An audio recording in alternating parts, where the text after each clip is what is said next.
Ellen DeGeneres defended herself for being at a game with former President George W. Bush at Sunday's Cowboys game, saying she's friends with a lot of people who don't share the same beliefs that she does.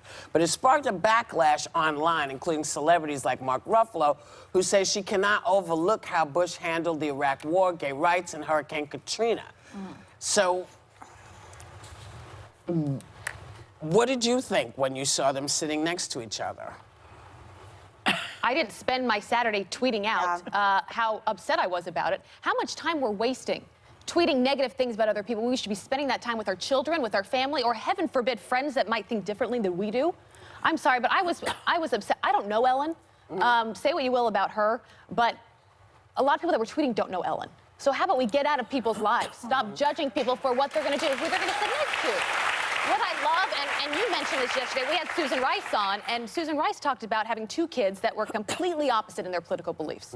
She said, our household welcomes everything, because that helps us learn, that makes us better people. I grew up very religious. I was Mormon. I've since left the church. I still love all of my friends and family back home who are still religious, and I hope they respect me for the life that I live, because that's what makes this country go round, and that's what makes this country unique.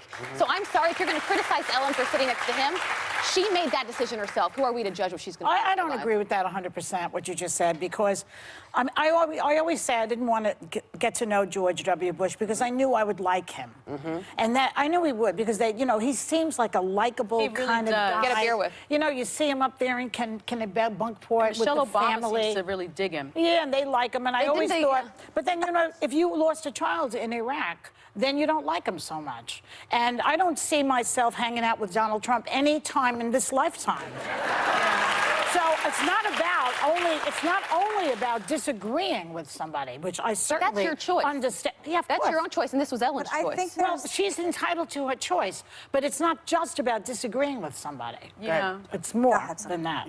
Yeah, I agree with that. When you think about the position that he took about gay marriage, when he was in power and had the power to do something. I mean, you think about 2004. The same position Obama took, for the record. Yeah, but we're talking about George Bush. It's also been, how many years, Sonny? It's been, what, 10 years? In 2004, when he was in a position to do something about it, he actually pushed for a constitutional amendment to make sure that marriage was defined as between a man and a woman. And to my knowledge, his father has come out and said, well, I've mellowed on that position, but he hasn't come out and really said anything about it. So I think when you are a woman like Ellen, who came out and changed the lives of so many people in the LGBTQ community, I can understand why there were people that were put off by seeing her doing that. I agree that it is her choice. I think part of the issue is, and I'm like somewhere in the middle on all of this, it's not that we can't have friends on both sides. Obviously,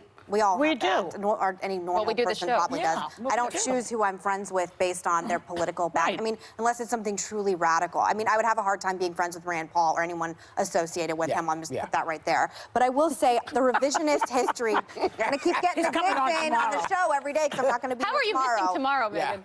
Blood on your hands, Rand Paul. Anyway, there is a revisionist history with the Bush administration that I take intense umbrage with. The idea that, and I think, great, Michelle Obama wants to be friends with him, but I remember all the things that were said about President Bush when he was in power. I remember people calling for his impeachment, a warmonger, lied about weapons of mass destruction, Hurricane Katrina. So I think part of the issue for me is just confusion, because did your opinion on Hurricane Katrina and the Iraq War change? And I think there has to be a level of consistency with your politics. I don't blame Ellen. Clearly, we have to go to a commercial break. Right. But not before I get in this time, though. Never mind.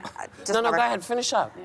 The revisionist history about President Bush, my husband says, when you cry wolf with every Republican, which is what I believe happened with Bush, Romney, my father, on forward, sometimes when you cry wolf, the beast shows up, and the beast is Donald Trump. So I think part of the reason is maybe take a second look at some conservatives when you talk crap about them while they're in power. If there are some conservatives that have done some really good stuff, George, for whatever it's worth, did a lot of stuff I didn't like, but something he did do was he had a smart idea how to deal with immigration. I like that. And your own party pooped all over it, and it didn't happen. So when, my feeling is this. It's like when people got pissed off because Clinton was sitting next to Louis Farrakhan, because it was set up that way. That's what Aretha wanted. She had it set up the way she wanted to, and that's what it did. The man who owns the Cowboy sent tickets, and she ended up sitting next to Bush. Now, these are two gay women. Now, if he's got a problem, he's gonna be real uncomfortable. I'd be leaning on him. I would be just hugging him. I would be messing with him. Because if you have the opportunity to take a second to show people your humanity, why wouldn't you try? Now, yeah, none of us are perfect. I have pooped all over stuff that I now know was probably not the best thing to do. I understand, but I think that if you're not going to give people the opportunity to at least try to change or try to grow, if you're going to dump on everything they do because you think it's bad, then maybe you should be living their life and they should be living yours. That's just weird to me, but that's what you might want to do.